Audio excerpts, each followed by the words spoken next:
Canceling an auto deposit on RBE is very easy to do. Today I'm going to show you how to do it. Start at the account summary page.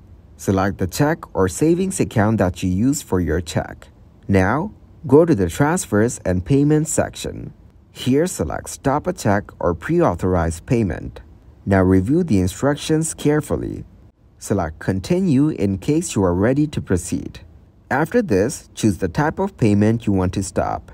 Enter the details about the payment.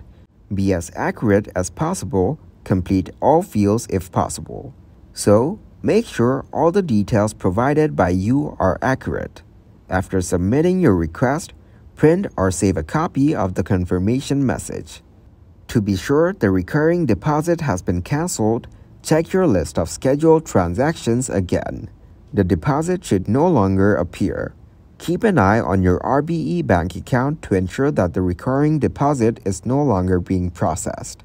If you are unable to find the option to cancel a recurring deposit, or if you encounter any issues, it's advisable to contact RBE Bank's customer support. They can guide you through the specific process for canceling an automatic deposit with their institution. Doing so, you can cancel an auto deposit on RBE.